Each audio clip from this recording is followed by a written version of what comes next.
നമസ്കാരം. നമസ്കാരം. വീട്ടിൽ പോയിരുന്നു, അപ്പോഴേ അറിഞ്ഞു ഇവിടെ ഉണ്ടെന്ന്. പ്രസിഡന്റ് അവിടെ ചെന്നിരുന്നു മോള് പറഞ്ഞറിഞ്ഞു. സാടാ കുടഞ്ഞ് എഴുന്നേറ്റ ഒരു സിംഹത്തെ പോലെയല്ലേ ഞാൻ ഇന്നലെ ഗായത്രി കുട്ടിയെ കണ്ടത്. സാക്ഷാൽ വാഴുംകോവിലെടുത്ത ശേഖരൻ തമ്പുരാൻ ഉറഞ്ഞു തുള്ളി നിൽക്കുകയായിരുന്നില്ലേ. ഓളാമ്പി ഉണ്ണിത്താനും മോള് കൊടുത്തയാടി അസലായി. അത് നേരിട്ട് കാണാൻ കഴിഞ്ഞ് എനിക്കൊരു കാര്യം ഉറപ്പായി. അടുത്ത ഇലക്ഷന് ഗ്രൂപ്പ് വഴക്കന്റെ കാര്യവും പറഞ്ഞു. അവൻ എന്റെ മുമ്പിൽ അധികം ഷൈൻ ചെയ്യില്ല.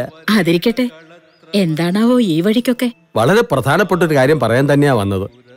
ശ്രീകുട്ടന്റെ അമ്മ തീരെ വയ്യാണ്ട് കിടക്കുക.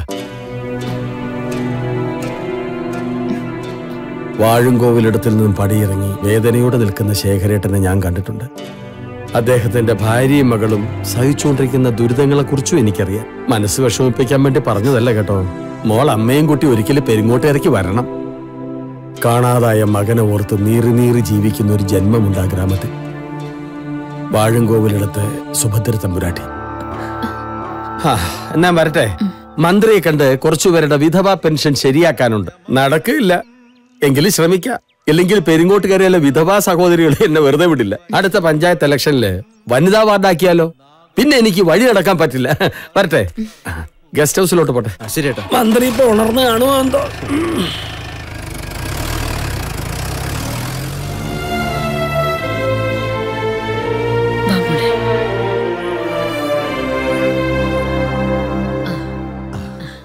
നമസ്കാരം.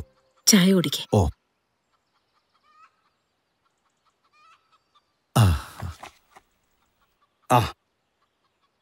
ഇതാണ് എന്റെ കുട്ടിയുടെ ഫോട്ടോ. ഓ, തനിക്കറിയാലോ, ഞങ്ങളെ കൊണ്ടാകാവുന്ന വിദ്യാഭ്യാസമൊക്കെ എന്റെ കുട്ടിക്ക് കൊടുത്തിട്ടുണ്ട്. തരക്കേടില്ലാത്തൊരു ബന്ധം അത്ര ഉദ്ദേശിക്കുന്നുള്ളൂ. സുമാൻ ഇതിപ്പോ എടുത്തു പറയേണ്ട കാര്യമൊന്നുമില്ല. നമ്മുടെ ഗായത്രി മോക്ക് കിട്ടാവുന്ന ഏറ്റവും നല്ലൊരു ബന്ധം ഞാൻ കൊണ്ടുവന്ന് തരൂ. എന്നാ ഞാൻ ഇറങ്ങട്ടെ. ഓ വാസുടെ, കണക്ക് പറഞ്ഞു തരികല്ലോ കേട്ടോ. തൽക്കാലം ഇതിരിക്കട്ടെ.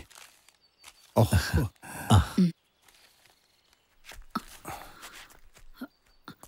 ഏട്ടാ, അവൾ ഈ ആലോചനയ്ക്കൊന്നും സമ്മതിക്കൂല.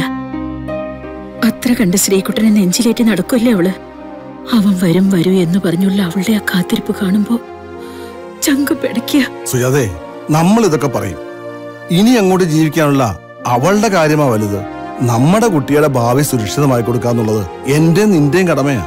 അല്ലാതെ വാഴുംകോവിലെടുത്ത ശേഖരൻ തമ്പുരാൻ നിന്നെ കല്യാണം കഴിച്ച് ജീവിച്ച കാലമൊന്നും അല്ലത്. അതുകൊണ്ട് തന്നെയാ ഗായത്രി മോള് ശ്രീകുട്ടനെ സ്നേഹിക്കണമെന്ന് അറിഞ്ഞപ്പോ ഞാൻ എതിർക്കാഞ്ഞത്. ഇനിയിപ്പോ ഒരിക്കലും വരില്ല എന്ന് വിശ്വസിക്കുന്ന ആൾക്ക് വേണ്ടിയാണ് അവൾ കാത്തിരിക്കുന്നെങ്കിലോ? അഥവാ ഇനി വന്നാൽ തന്നെ ഈ കല്യാണം നടക്കുന്നത് എന്താ ഉറപ്പ്?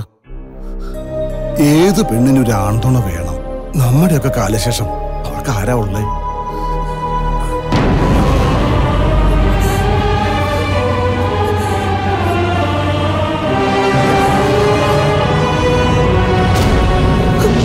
അമ്മാവൻ പറഞ്ഞത് ശരിയാ. ഏതൊരു പെണ്ണിനും ഒരാൺതുണ വേണം. ഞാൻ എന്റെ ശ്രീകുട്ടനെ അത്രമാത്രം സ്നേഹിച്ചു പോയി.